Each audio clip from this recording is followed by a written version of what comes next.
Muy buenas tardes a todos, bienvenidas y bienvenidos a este gran evento a nombre del Instituto de Psicoterapia Gestalt Corporal y Transpersonal.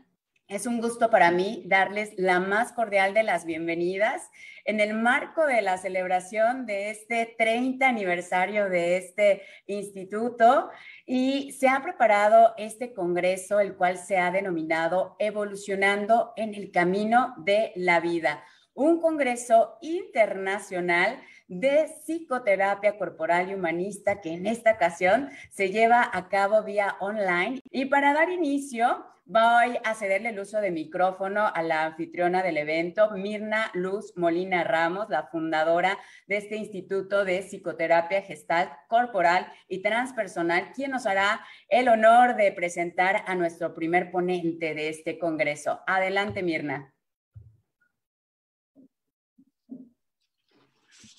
Bien. Hola a todos, bienvenidas, bienvenidos a este congreso virtual. Me da muchísimo gusto pues presentar a nuestro primer ponente que desde España, ya siendo de noche por allá, nos va a ofrecer esta conferencia y pues agradecerles el privilegio a él de que nos comparta sus conocimientos y su experiencia para conocimiento de todos. Dado que el conocimiento es para todos, pues Javier Serrano Hortelano, ¿sí? Es autor del libro de psicoterapia caracteroanalítica, es director de la Escuela Española de Psicoterapia Reikiana, la ESTER, es padre de 3 hijos, psicólogo clínico y psicoterapeuta desde 1985, es también sexólogo, es orgonterapeuta y supervisor clínico de la SEOR, de la Escuela Europea de Orgonterapia, ¿sí? Donde fue presidente Federico Navarro en 1987.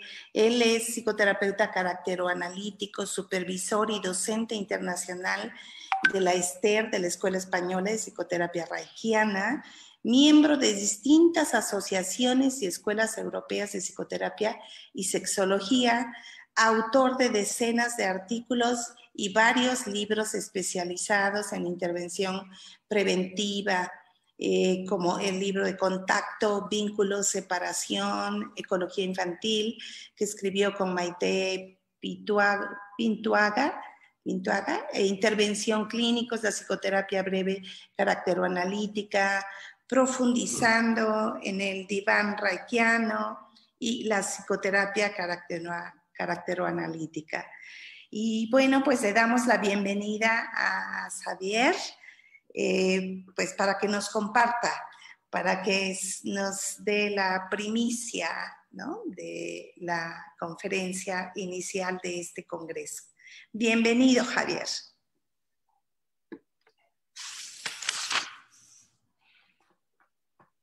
Muy buenas. Vamos a ver esta vista. ¿Qué tal? Buenas tardes aquí, buenos días allí en México. La diferencia horaria es larga y grande y estamos precisamente hablando, vamos a hablar de tiempo y eso ya condiciona, ¿eh? La diferencia horaria ya condiciona la vida. Pues nada, agradecerte mucho la invitación a este encuentro y el reconocimiento de que sois uno de, si no uno, quizás el más antiguo de los centros que sobreviven a la realidad actual de los centros y las escuelas de psicoterapia en México, y por lo tanto eso ya es un logro que creo que con todo el esfuerzo que ha supuesto merecéis pues eso, reconocimiento y de todos los profesionales y de nuestra escuela incluido en ellos. Bien, dentro de este título que habéis puesto al evento, la evolución, pues a mí se me ocurrió hablar de un tema que está relacionado con la evolución, o al menos así se plantea desde algunas perspectivas científicas y filosóficas, ¿no? El planteamiento de si la evolución de la humanidad está influyendo el tiempo, o el tiempo es una involución.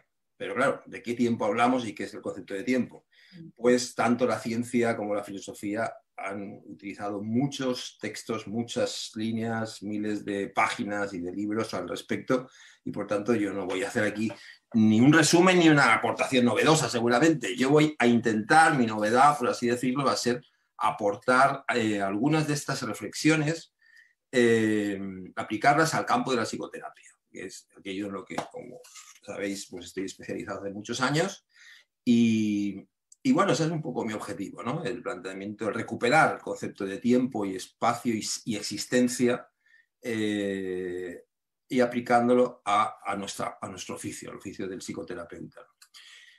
Bueno, estamos en un momento en el que cada vez más la psicoterapia y la psiquiatría, la psicopatología, digamos, los oficios que están relacionados con salud mental y en general con la medicina, pero vamos a centrarnos en salud mental, se orienta más hacia objetivos muy prácticos, yo diría productivistas más que prácticos, ¿no?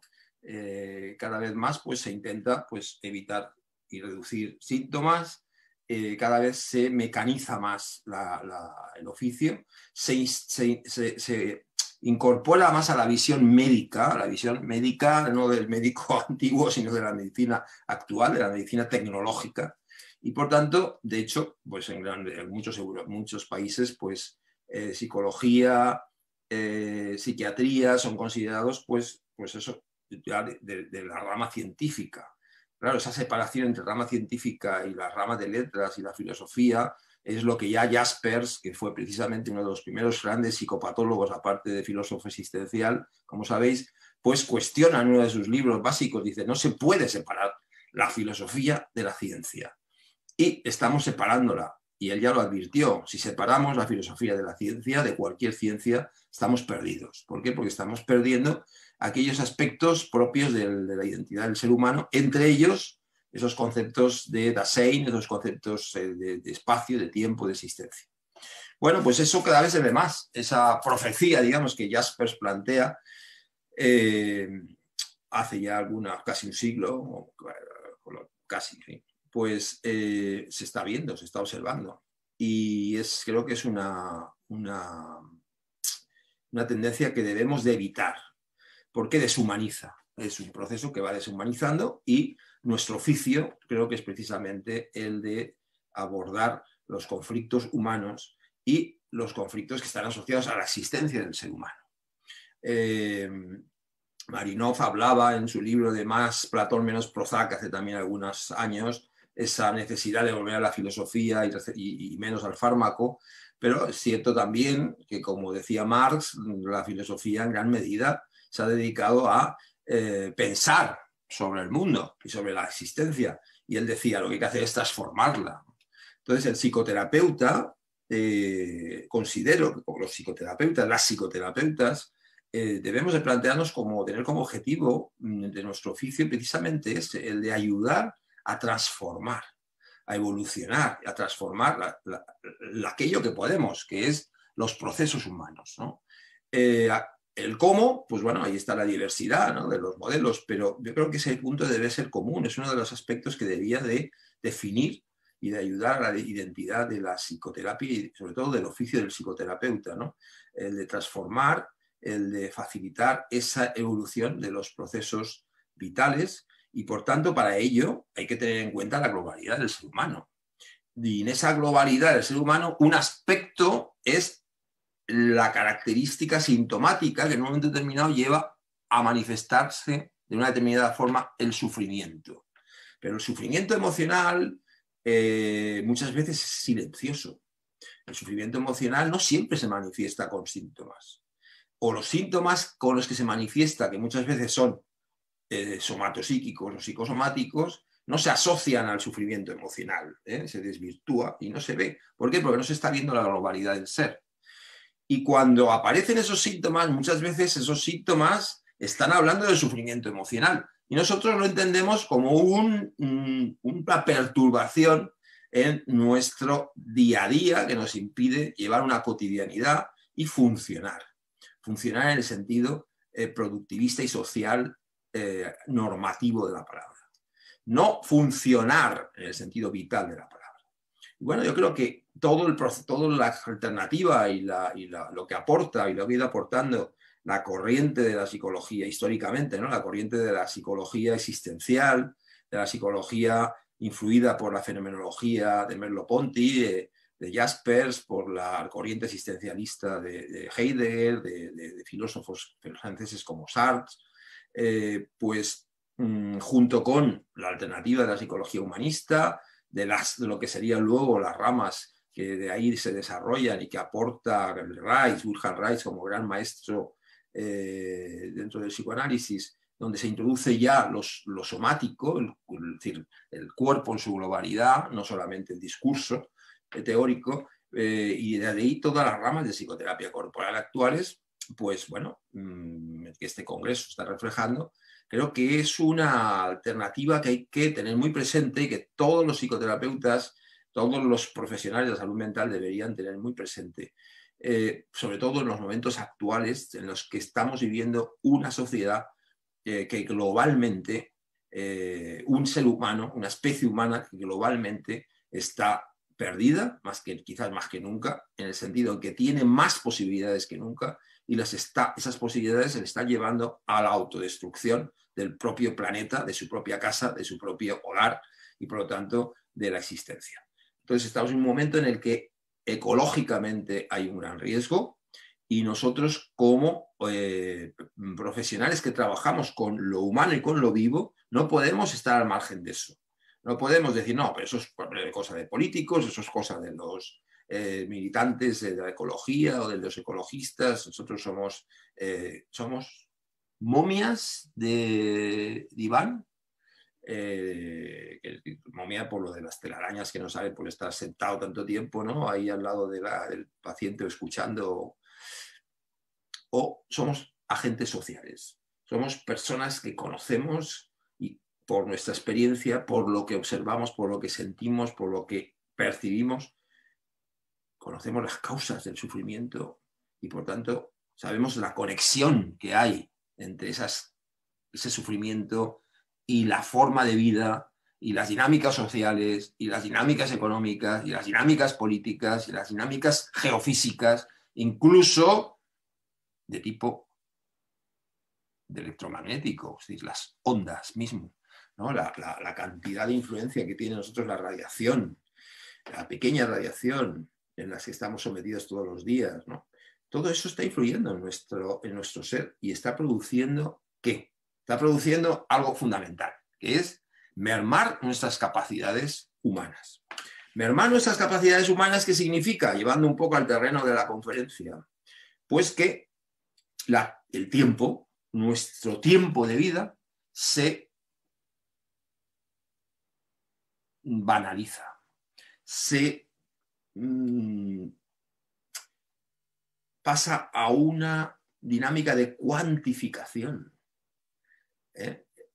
Pasamos a vivir en función de posibilidades muy limitadas y de obstrucciones, de embrutecimientos, de límites que son impuestos y que nos merman nuestras capacidades sensoriales, perceptivas, emocionales y por tanto merman nuestra capacidad vital, en una palabra.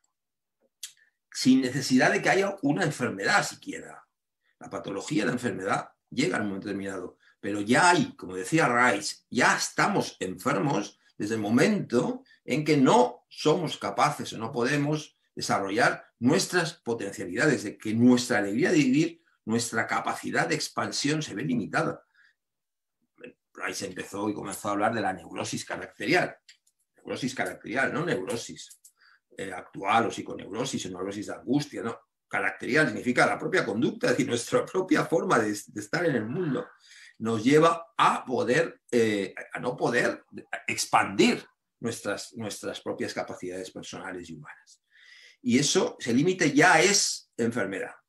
Por tanto, nos encontramos con un problema que abordamos día a día en nuestro oficio y que nos convierte en agentes sociales, porque estamos viendo que las causas de todo eso no solamente están en el interior del ser humano, sino también alrededor. del ser humano. Y ese alrededor es el que hace y condiciona ese interior. Y en el interior, en el proceso de interiorización y el proceso de introyección y de proceso de percepción en el que vivimos todos los días las relaciones humanas, el factor tiempo es fundamental. Hay muchos tiempos, no solamente cuando se utiliza la palabra tiempo, se puede utilizar de muchas maneras. Hay un tiempo biológico, por ejemplo, un tiempo biológico que está ahí, que está marcado por el funcionamiento de la natura, por las leyes de la natura. Por ejemplo, ¿por qué?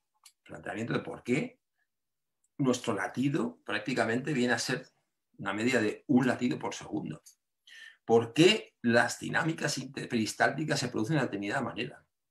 ¿Por qué las células tienen una duración de tiempo y por tanto nuestro ser, en función de determinados desarrollos moleculares y genéticos, tienen un tiempo también de vida, ¿no? de organización vital?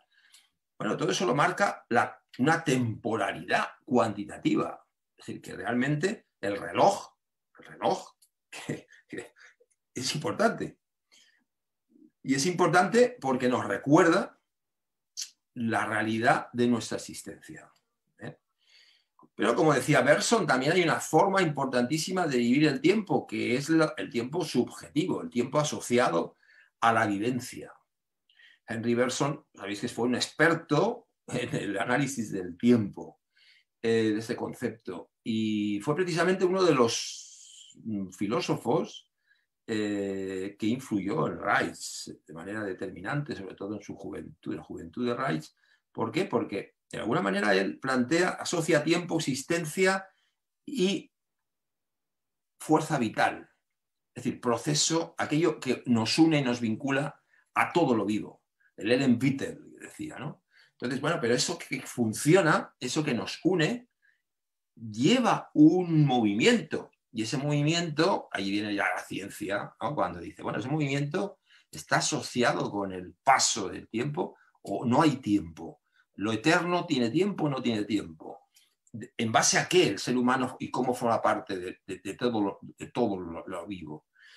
Acordaros de la teoría científica de un científico no demasiado, no tan conocido como Einstein o como Prigogine, etcétera, que plantea que la vida viene de los cometas, empieza con los cometas, con el exterior, y Einstein mismo decía somos polvo de estrellas, ¿no? Entonces, en realidad, somos parte del todo y tenemos elementos muy comunes, entre ellos el de la existencia y el tiempo.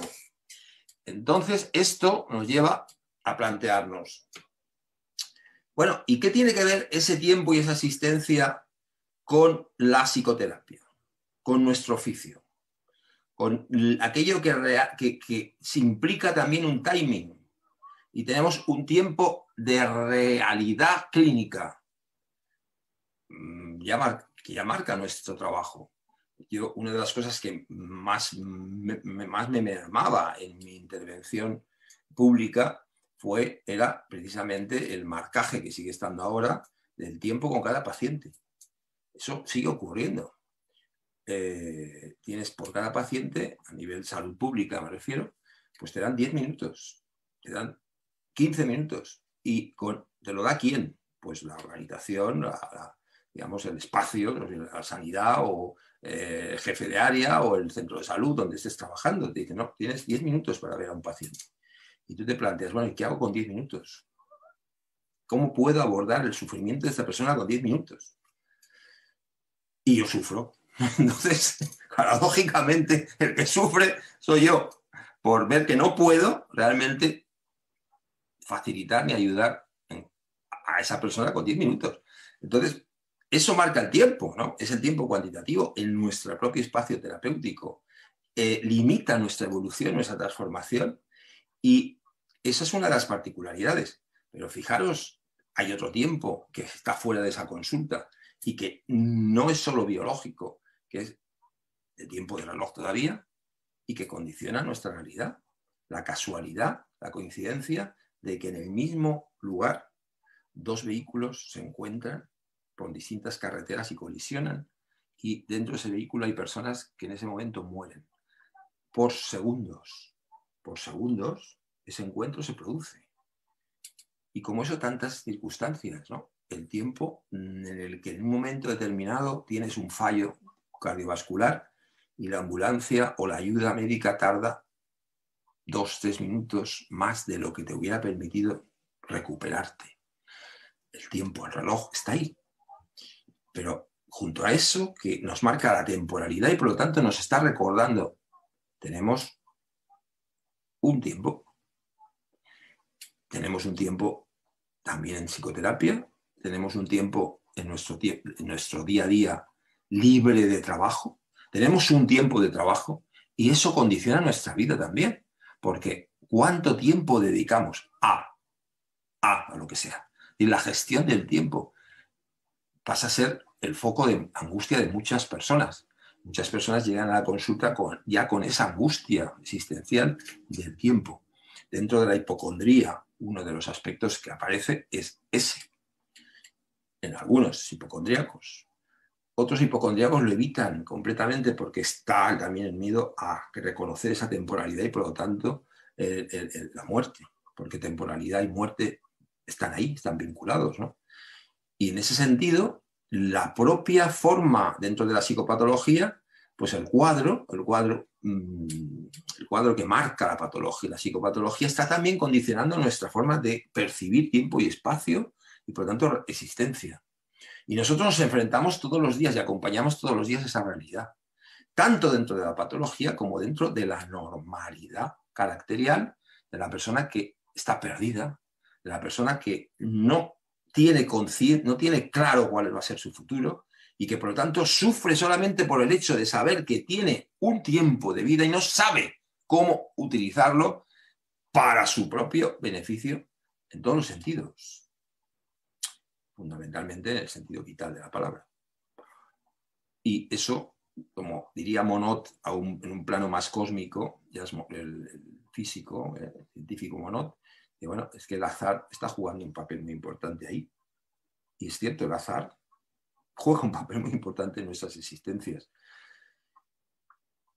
Nacer en una zona determinada de Distrito Federal no es lo mismo que nacer en otra, solamente en una misma ciudad. No digamos en países, no digamos la influencia de esas culturas distintas de esos países. Por una parte está el aspecto económico, está el aspecto cultural. Una mujer en determinados países sigue siendo lapidada por tener una relación extraconyugal. La matan a pedradas todavía en este siglo. En otros países incluso puede hasta estar bien visto tener esas relaciones extraconyugales. Culturalmente me refiero. Entonces, todo eso, que son realidades sociales, están marcando nuestra existencia, están marcando nuestras actitudes y esas actitudes a su vez vienen marcadas por un tiempo medido y por un tiempo vivido. Es decir, ¿cómo introyecto yo ese reloj? ¿Cómo percibo yo ese pasaje? Ese día a día, esos instantes. Y ahí nos encontramos también con un tema fundamental, que es dentro de nuestro oficio, ¿no?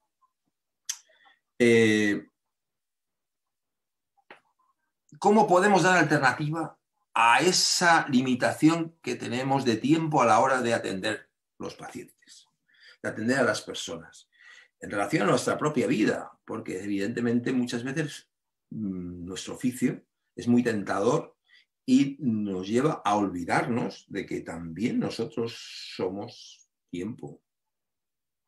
Entonces empezamos a trabajar, años trabajando, y llega un momento en que también podemos enfermar de ese trabajo. Es decir, nuestro trabajo, nuestro oficio, es un oficio de riesgo, como tantos oficios.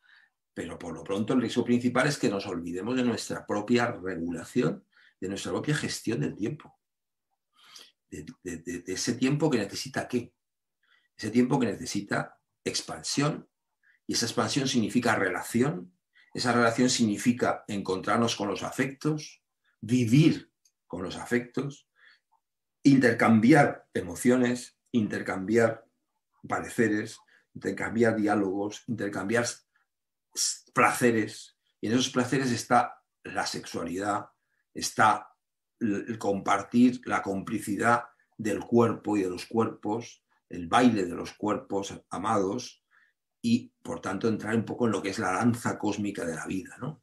Con ese abandono que Rice hablaba del abandono en el orgasmo, el abandono en la confianza en un otro, que el cual podemos permitirnos fluir sin temor, sin miedo, y esa persona a su vez lo hace con nosotros.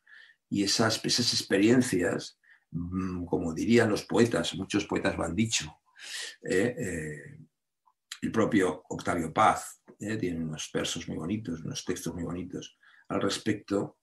En esos momentos el tiempo se para. Y eso que parece poético es una realidad clínica. La enfermedad está asociado o a una incapacidad de vivir el tiempo o a una excesiva expansión y dispersión del tiempo. En el fondo estamos hablando de procesos vagotónicos, de procesos parasimpáticos, en este caso parasimpaticotónicos, cuando hablamos de procesos de expansión patológicos, o de espacios con una influencia simpaticotónica, es decir, de sistema nervioso autónomo que tiende a la contracción general del biosistema. Entonces, o nos limitamos en lo que es nuestra existencia y, por lo tanto, en la vivencia del tiempo, por el miedo, o también existe el riesgo de dispersarnos, de entrar en una dinámica maniacal por querer, paradójicamente, vivir a tope. Eso se está dando mucho hoy. La sociedad narcisista actual, borderline actual en la que vivimos, está ocurriendo mucho ese fenómeno. Hay una ansia de aprovechar el tiempo, de vivir a tope, de aprovechar todos los recursos, de tener toda la información. Y hay tantos recursos tecnológicos, hay tanta información, hay tantas posibilidades de utilizar el tiempo. Y al mismo tiempo, utilizando el mismo término, al mismo tiempo, hay tan poco tiempo. ¿Por qué? Pues porque sin ir más lejos, ese propio uso de lo virtual, esa permanencia constante en los chats, en las búsquedas de internet, en los streamings, ¿no? en las distracciones por red, pues hay tantas opciones, hay tantas tentaciones en este reino de lo diabólico que implica, siguiendo la metáfora de Reich, la desconexión de la natura, la desconexión, siguiendo la metáfora de Reich, de esa parte del divina, de esa parte que nos vincula a lo cósmico, a la espiritualidad laica, que diría Capra. Hay tanta posibilidad de evasión que nos encontramos con una paradoja que condiciona y marca, es un punto de identidad en nuestra civilización actual, en la cotidianidad actual de la gran mayoría de las personas que tienen un mínimo nivel de acceso a todas esas condiciones, un mínimo nivel económico que permite acceder a todas estas cosas, y que en el tiempo que hemos vivido de pandemia ha sido arrasador. Arrasador, ¿por qué? Porque las personas han consumido más que nunca todas estas evasiones. Y esa dinámica maníaca lleva a algo muy esencial y que podemos verlo pues, tanto en nuestros pacientes, en nuestras pacientes, como en nosotros mismos, en nuestras familias o en nuestras personas allegadas. ¿Qué pasa en nuestro cuerpo cuando yo estoy en esa dinámica de abarcar tiempo, de recopilar información, de distracción permanente, de organizarme la agenda sin un minuto de margen? Ya no digo en el trabajo, en cualquier cosa. Dejo de respirar. No me doy cuenta, pero yo no respiro. El ansia Es decir, lo maniacal va asociado a una inspiración permanente. Quiero continuamente nutrirme, continuamente inspirar. Pero no me suelto. No encuentro el momento vital de expandirme, el momento vital de abandonarme. Y ahí es donde llega la lógica de la psicoterapia, porque esa inspiración permanente, o ese miedo, que es la otra versión, ¿no? Ese miedo que nos impide entrar en cualquier cosa o encontrarnos con cualquier cosa que nos permita parar, porque no sabemos tampoco qué escoger, no sabemos qué elegir. En ese momento estamos también perdidos, porque ¿hacia dónde voy? ¿Qué hago? ¿Qué elijo? No sé, no tengo motivación. El estrés interno, el estrés provocado por muchas cosas, el distrés, mejor dicho, crea una serie de procesos neurohormonales que bloquean la motivación y, por lo tanto, la capacidad de vivir los procesos reales, los procesos vitales, los procesos cotidianos del día a día. En ese sentido, aparece la psicoterapia y nos encontramos con personas que su nivel de sufrimiento emocional le llevan a esa dinámica de contracción, de miedo, que están condicionados por ese miedo, por estar perdidos ante el mundo y ante la vida, y con esas otras personas que no tienen, que no permiten o que han perdido la capacidad de conexión interna, de contacto interno, porque están constantemente hacia afuera. Dicen, yo sufrir, no sufro, es como que no tengo tiempo, pero enfermo. Y entro en crisis y con mi pareja ya no tengo comunicación, no tengo relaciones. Bueno, tengo muchos movimientos sociales, pero hay muy poca intimidad. Y todo eso va pasando factura. Por eso digo que a veces el sufrimiento reflejado en ciertos trastornos, enfermedades, no se asocia al sufrimiento emocional. Sin embargo, nosotros sabemos que está ahí.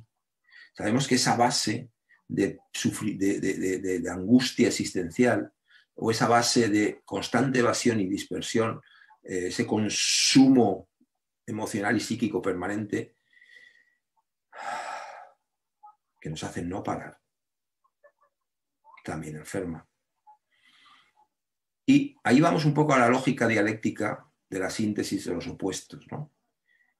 ¿Dónde encontramos la síntesis de esos opuestos? Siguiendo un poco la lógica del funcionalismo de Reich. ¿Dónde está aquello que nos permite decir cómo funcionar teniendo en cuenta esos antagonismos? Teniendo en cuenta que hay momentos necesarios de conexión y de contacto interno y momentos necesarios de relación, de salida al mundo. ¿Cómo encontramos ese equilibrio? Es difícil. ¿Por qué? Porque hemos organizado ya una coraza, un sistema defensivo que está limitando nuestra capacidad introperceptiva y extraperceptiva. Es decir, nuestra capacidad de conexión entre el interior y el exterior, entre nuestra realidad interna, nuestra forma de funcionar interna, de percibir la realidad de nuestro interior con la realidad del exterior, nos aísla, nos disocia y nos bloquea. Esa descripción de los mecanismos de defensa que tanto se desarrolla en el psicoanálisis desde un punto de vista psíquico como desde la aportación de Reich, de la llamada por él, definida por él, vegetoterapia caracteroanalítica, que es una psicoterapia somatopsíquica, ¿no? Inicial, de la que parte todo el resto, de terapias corporales, de psicoterapias incluso actuales, denominadas terapias de trauma. Bueno, pues esa lectura que hace Reich, esa observación clínica tan valiosa, científicamente básica y esencial para entender tantas cosas y para poder comprender al ser humano, pues evidencia este hecho. Y esa organización la vamos creando a lo largo de nuestra vida. Es la mochila. Pero la vamos creando en base a algo que no ya tiene que ser un trauma concreto, a cómo nos relacionamos, a cómo estamos creciendo con nuestras atmósferas que nos permiten desarrollar más nuestras capacidades o menos. Y por tanto, eso da sentido aquí. a que tengamos en cuenta tanto el pasado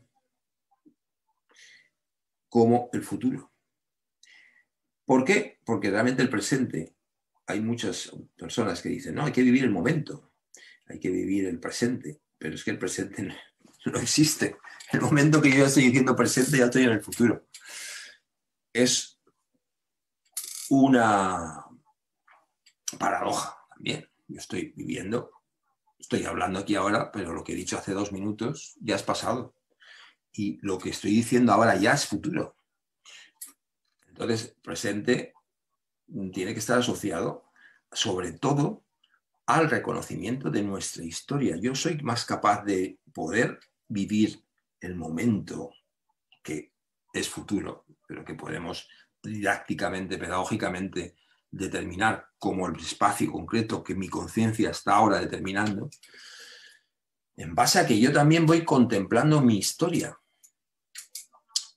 Daros cuenta que hay muchas personas que en psicoterapia se resisten o incluso se niegan a hablar y por tanto a recordar aspectos, experiencias, situaciones de su pasado. Por ejemplo, preguntas, bueno, y una persona que viene con conflictos de pareja o con problemas sexuales de algún tipo, y preguntas, bueno, ¿y tú crees que ha habido alguna situación en tu historia infantil o en la adolescencia, en lo que ha sido tu evolución sexual, tu proceso sexual, que ha podido interferir, que ha podido influir? A mí es que eso no me interesa. A mí lo que me interesa es resolver esto que me está pasando ahora con mi pareja o esto que me está pasando ahora a nivel de las relaciones sexuales. El pasado ya no me interesa. No vamos ahora a perder el tiempo con el pasado. Bueno, esto puede que lo hayáis escuchado alguna vez, yo lo he oído bastante. Y ya, bueno, es impactante porque dices, bueno, si no nos interesa nuestro pasado, ¿quiénes somos? Somos en cuanto somos pasado. Y no solo el pasado de nuestra historia y de nuestra biografía personal, sino pasado de toda la humanidad, ¿no? Somos consecuencia tanto de incluso filogenética, ¿no? De nuestra existencia está condicionada tanto por la filogénesis como por la ontogénesis. Y por tanto, bueno, está claro que no podemos llegar a investigar la relación que tenemos con los dinosaurios, pero me refiero individualmente, pero sí hasta allá, hasta aquello que nos puede llevar a hacer comprender cómo vivimos y cómo es nuestra existencia actual. Nuestra existencia, que está condicionada por ese futuro que está ahí y que lleva a la muerte, es futuro. Y el pasado es un momento en el que, como diría un autor, se nos ha permitido, la vida nos ha dado la posibilidad de existir un tiempo.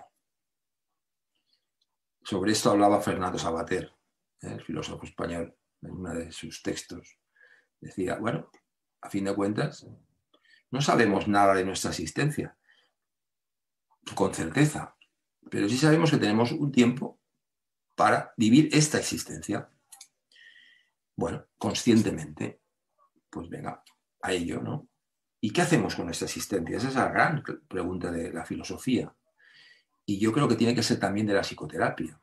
¿Qué hacemos con la existencia de esa persona que llega a nuestra consulta y nos pide ayuda para qué? Más allá de la demanda que realiza, que por supuesto que hay que respetar, pero más allá de la demanda, nosotros sabemos, somos conscientes que existe una demanda en la que, poniendo palabras, viene a decir, ¿me puedes ayudar a saber quién soy? A saber de dónde vengo, a dónde voy y qué hago aquí. Y evidentemente nosotros no podemos responder a eso ni ayudarle a eso. Para eso están los filósofos, para eso están los científicos. Nosotros, ¿qué podemos hacer? Podemos hacer alguna cosa que tenemos primero que ver y ser capaces de analizar si nosotros en nuestra vida lo hacemos. La gestión del tiempo, de ese tiempo medido en relación al tiempo vivido. ¿Soy capaz en mi gestión del tiempo cuantificable dejar espacios y organizar tiempos de relación, tiempos de espontaneidad, tiempos de no hacer? Que la actividad sea no hacer. Muy poco. Porque muchas veces el parar, nos permite entrar, como diría Rice, crear ciertas brechas de la coraza. En esos momentos se conecta con ciertas experiencias interiores, con residuos de angustia, de ansiedad, de miedo, que no nos gusta y que no somos capaces de afrontar. Bueno, pero sí lo podemos hacer en un espacio de psicoterapia, en un espacio clínico. ¿Por qué? Porque tenemos las condiciones para ello. Una psicoterapia que se precie tiene como base establecer una relación.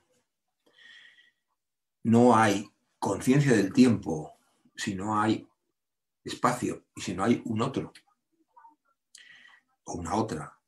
No hay conciencia del tiempo si no vemos el paso del tiempo fuera de nosotros.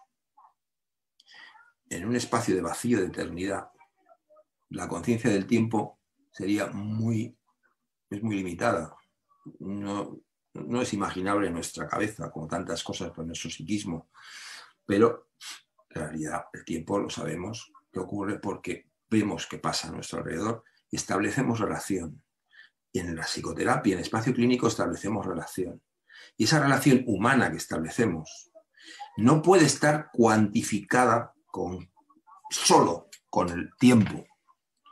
¿Por qué? Porque tenemos que establecer una relación de caridad humana donde vayamos más allá del objetivo de productividad del síntoma, de evitar el síntoma para ser productivos y entrar más con esa demanda que está detrás, que es analógica, que aunque no se dice, está ahí, que es, bueno, estoy sufriendo, y estoy sufriendo emocionalmente, existencialmente. Y ahí todos tenemos un punto común, porque como humanos todos estamos sufriendo existencialmente, todos estamos perdidos, estamos abandonados en este espacio, en este tiempo de existencia, abandonados hacia el precipicio, hacia el abismo de la muerte, ¿no?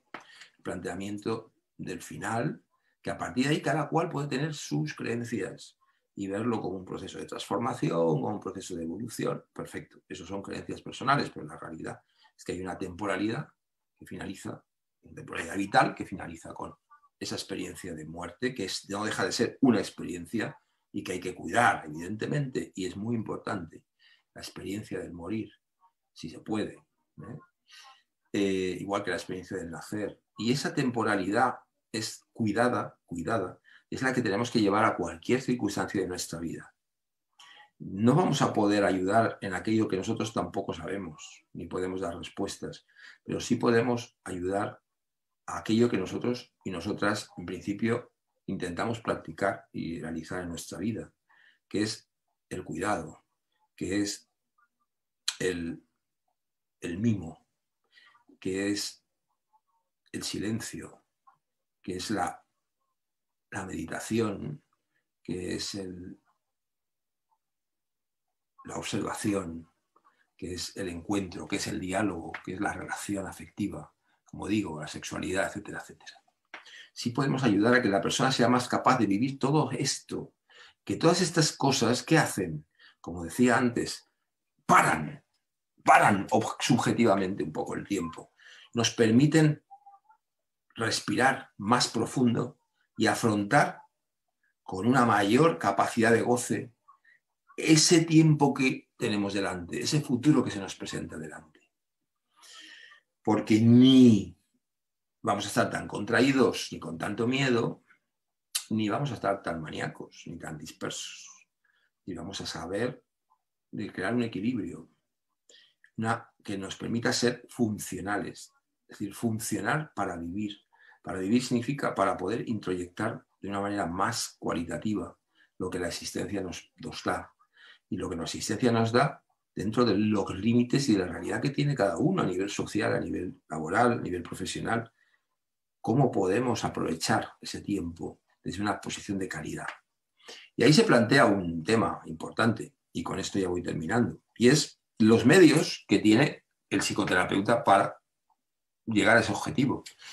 Desde hace años, pues nosotros estamos trabajando, investigando, tanto en salud pública como en salud privada, en centros públicos y en nuestra clínica privada, en esta línea que el RAIS desarrolla del trabajo somatopsíquico.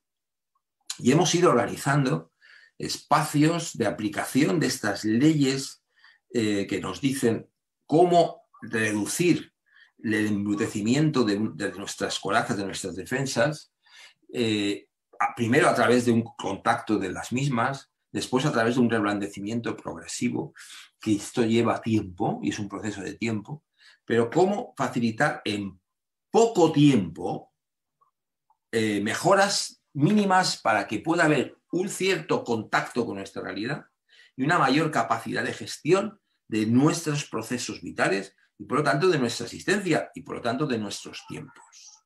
Ser más consciente de la riqueza, del tesoro que tenemos con nuestro tiempo y por tanto para entrar en lo que se puede aprovechar el tiempo, que es esa vitalidad, ese espacio de encuentro humano, ¿no? Y con la capacidad de vivir esas emociones, de reducir el miedo y ampliar la capacidad de placer, de reducir la contracción y ampliar la capacidad de abandono y de expansión. Esto, pues para hacerlo en poco tiempo, utilizamos también herramientas somatopsíquicas, herramientas que permiten esa interconexión de los tres cerebros, interconexión entre distintos sistemas del cuerpo, pero lógicamente a un nivel suficiente como para que una parte, aquellos síntomas que nos hacen sufrir, se reduzcan o se anulen o se neutralicen, y al mismo tiempo, en ese corto tiempo, podemos ayudarnos a tomar un poquito de conciencia de todo esto que estoy diciendo y, por tanto, a ampliar nuestra capacidad de vivir. ¿Por qué? Pues porque hay una realidad, como he dicho, en la salud mental, de que hay muchas personas que solamente pueden acceder a la salud pública y está cuantificada. Entonces vamos a tener que reivindicar los profesionales más tiempo para nuestros pacientes. Claro que sí, y eso es necesario, pero siempre va a ser un tiempo limitado, ¿vale? En el trabajo público. Entonces lo que fuimos haciendo es creativamente ver la manera de gestionar ese corto tiempo, esa media hora, 20 minutos, media hora que podemos rascar o arañar de una consulta pública para utilizar con una sistemática somatopsíquica en pro del beneficio del paciente. Es decir, es como en poco tiempo ver las técnicas que pueden ser más eficaces, aunque es un término, lo demás, poco relativo.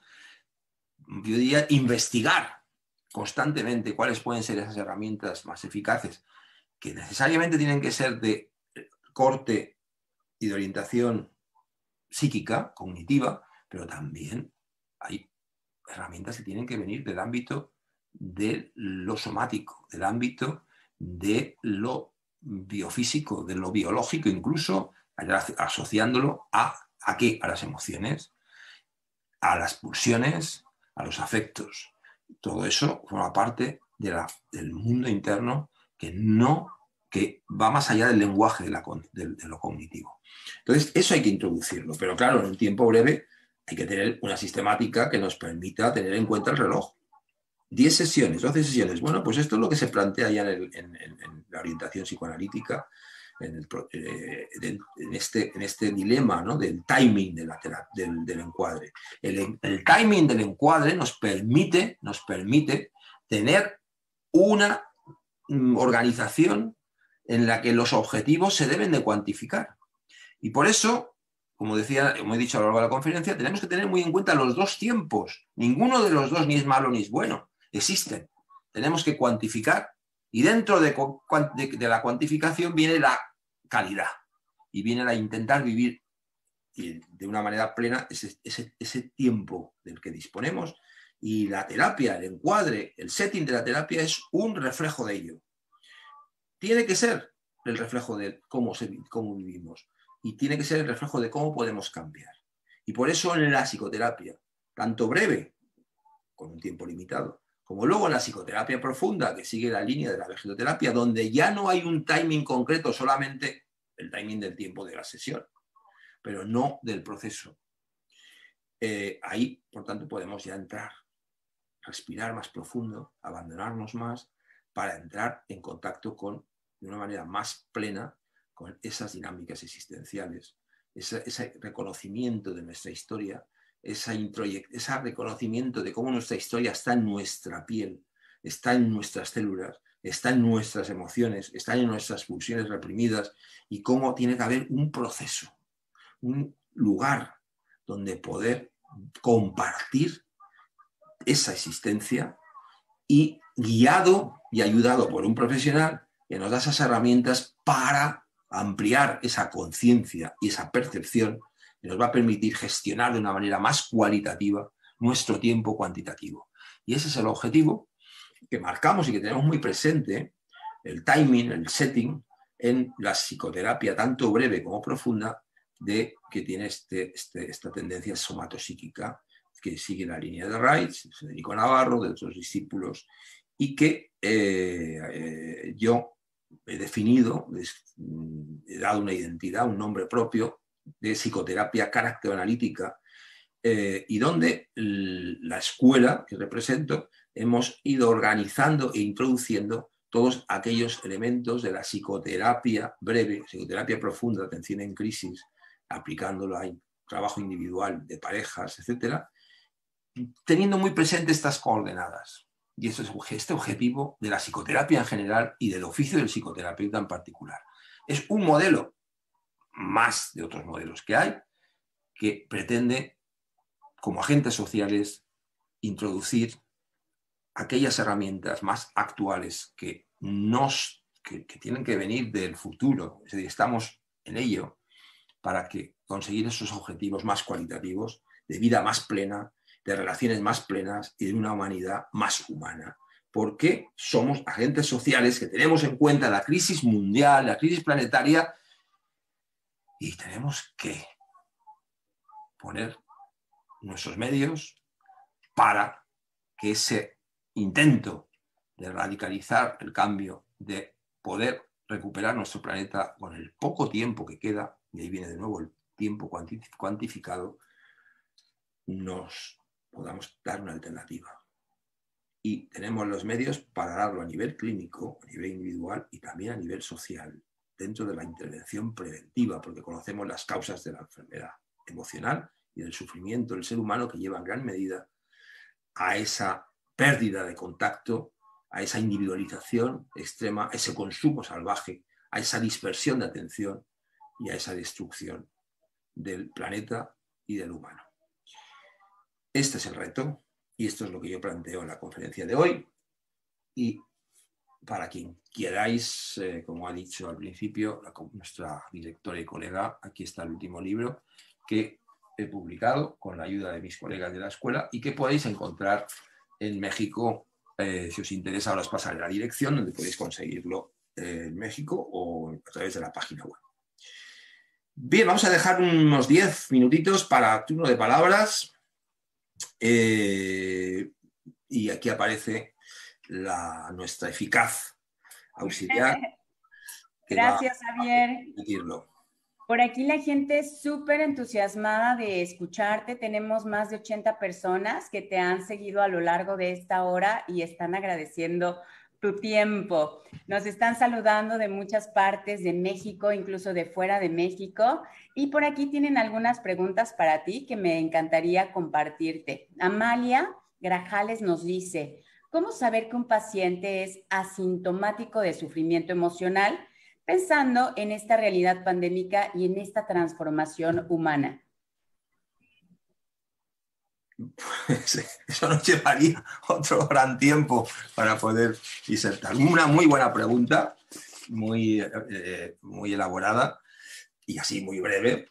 Pues lo que puedo responder es que para eso es necesario pues, una evaluación sistematizada que nos permitan en poco tiempo acceder a las distintas variables que acompañan la complejidad del ser humano y que tienen en cuenta algunas de estas cosas, o la mayor parte de las cosas que yo he ido diciendo en esta conferencia.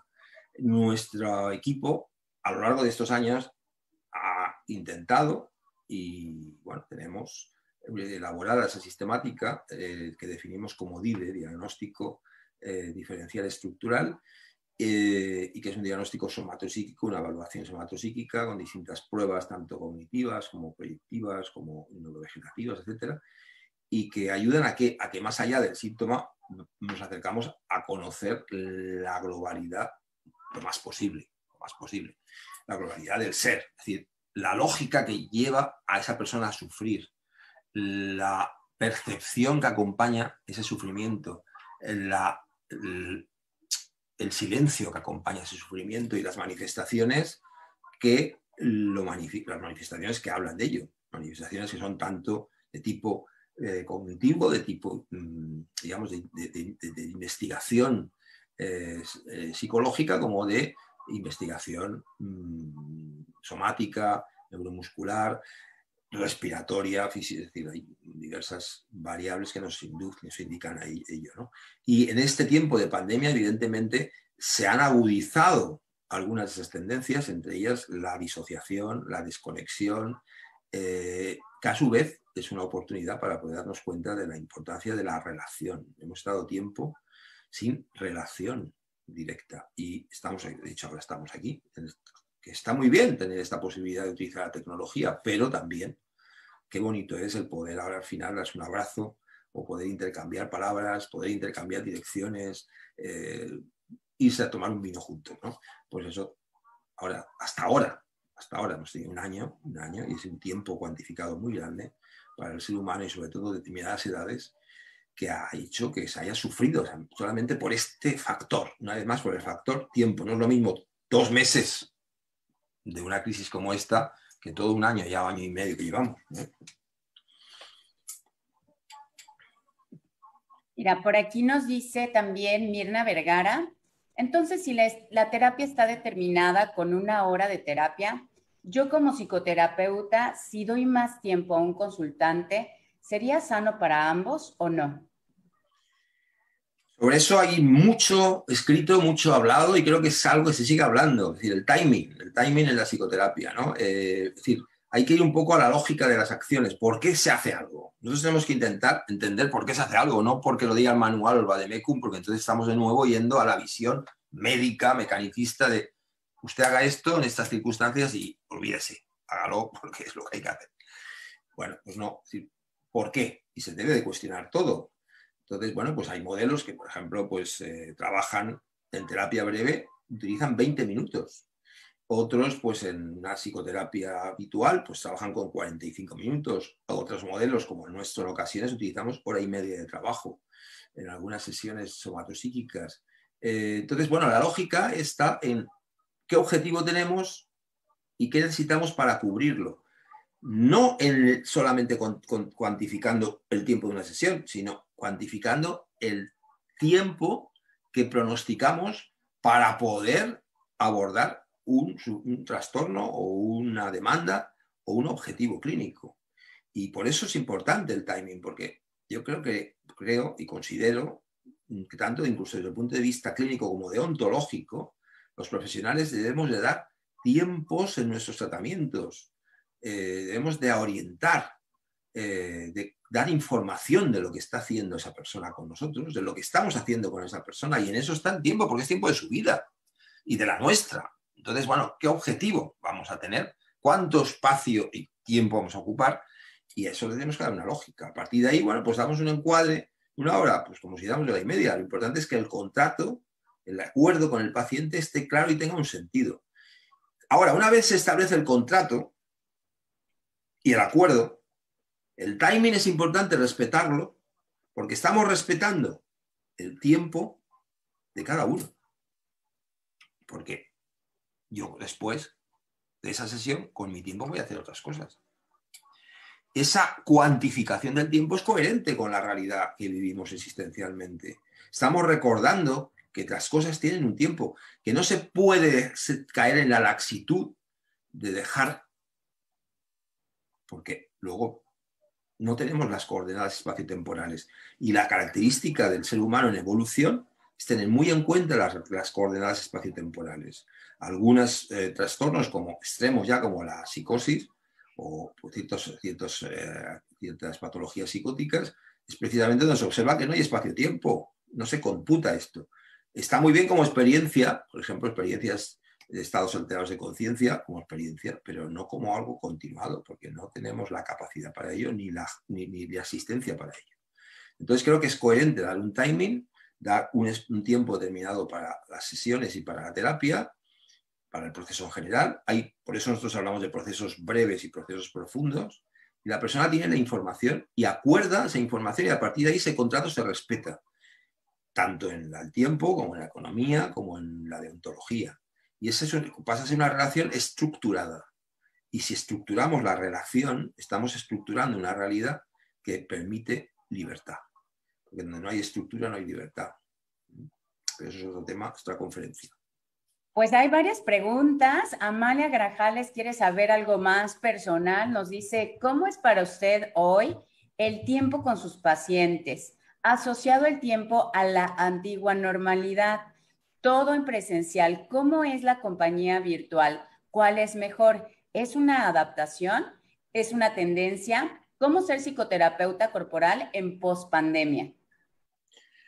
Pues también sobre esto hemos dialogado mucho a lo largo de estos meses y realmente el primer ignorante al respecto he sido porque ahora ya soy menos, porque ya he vivido la experiencia durante 1 año y pico, pero al principio yo lo primero que dije cuando algunas personas me preguntaban o mis colegas que hablábamos, decía, mira, yo soy ignorante total de lo que está pasando y de lo que va a pasar y cómo tenemos que actuar.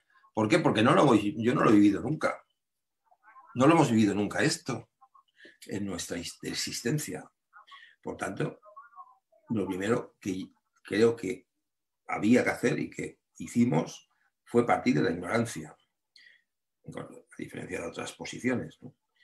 Entonces, desde la ignorancia, digo, bueno, vamos a investigar y vamos a comparar lo que hacemos habitualmente con lo que está pasando y cómo podemos adaptar y aplicar dinámicas eficaces o funcionales en este tiempo, ¿no?, de pandemia. Entonces, bueno, pues hemos ido buscando formas y igual que hemos hecho atención online puntual, pues repito, puntual en crisis, cuando no ha habido posibilidad o cuando se ha visto como una alternativa funcional, puntual y temporal, también hemos hecho acopio y hemos visto la importancia de hacer trabajo presencial todo el tiempo posible y con todos los pacientes posibles, con medidas sanitarias necesarias para evitar y prevenir, evidentemente, el contagio y la transmisión, ¿no?, de la enfermedad. Y es lo que hemos hecho y lo que he hecho a nivel personal, como me pregunta a mí. Yo he estado muy poco tiempo confinado como sanitario. Yo puedo y tengo la posibilidad de trabajar he tenido siempre la posibilidad de trabajar cuando he querido y como he querido, e incluso he trabajado hospitalariamente participando en atención en crisis y de acompañamiento a colegas que estaban en urgencias con trabajo muy duro y por tanto acompañando el apoyo emocional, facilitando apoyo emocional, y eso ha sido presencial, repito, con las medidas, ¿no? Y esto se agradece y se ha agradecido tanto la persona como yo mismo, porque yo mismo he agradecido todo el tiempo la posibilidad de estar ahí, estar en la experiencia. ¿Con riesgo? Bueno, pero yo siempre he considerado en mi vida que la vida es riesgo, que mi vida tiene riesgo siempre. Entonces, bueno, pero el riesgo tiene una función. Si me arriesgo porque tiene una lógica, tiene un motivo. Y el motivo es el que yo me siento y que necesito acompañar las crisis, que al mismo tiempo me estoy acompañando yo. Ese tiempo he estado acompañando mi propia crisis, porque todos hemos estado en crisis, pero a mí me ha aliviado mi crisis el poder estar con otras crisis y ver que podíamos ser eficaces aplicando ciertas herramientas. Entonces, la combinación de la tecnología con la presencia y con el trabajo presencial, creo que ha sido fundamental y se ha visto súper efectivo y que se puede hacer. Hay muchas instituciones o asociaciones, colegas que dicen, no, online, porque esto hay que ser responsables, hay que mantener la distancia, hay que facilitar. Bueno, y de otros colegas sanitarios que me decís también han estado ahí y están ahí, ¿no? Entonces, precisamente por coherencia, nuestra práctica muchas veces exige la presencia y sobre todo la psicoterapia corporal, cómo trabajamos con la persona, no digo ya con el cuerpo, con la persona. Si no estamos creando relación, ¿cómo establecemos relación a través de la pantalla? Sí, a mí me estáis escuchando, estamos intercambiando, bueno, no os estoy viendo, para empezar, cosa que a mí me deprime, porque yo me muevo con vosotros, con las personas, y yo hablo y me expreso a partir de ahí, pero bueno, me he acostumbrado un poco y algo creo que he dicho en esta charla, supongo que habré dicho algo, pero la relación es fundamental y esa relación se ha podido hacer y se ha visto eficaz en muchos casos. Personas con crisis de angustia, con crisis psicóticas, intentos de suicidio.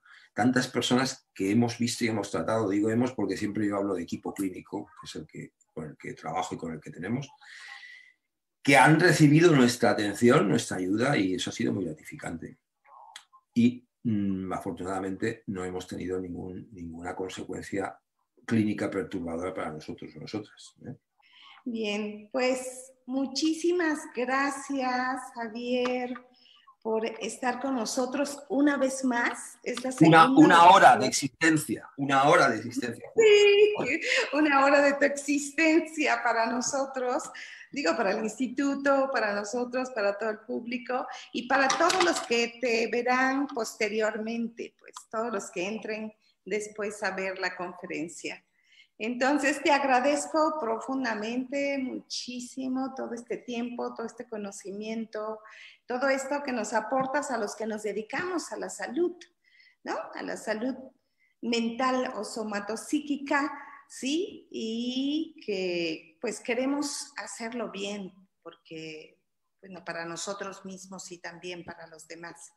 Entonces, muchísimas gracias, Javier, por estar con nosotros y pues seguimos en contacto. Perfecto, gracias a vosotras. Cualquier cosa que queráis seguir preguntando, pues por email o podéis consultar.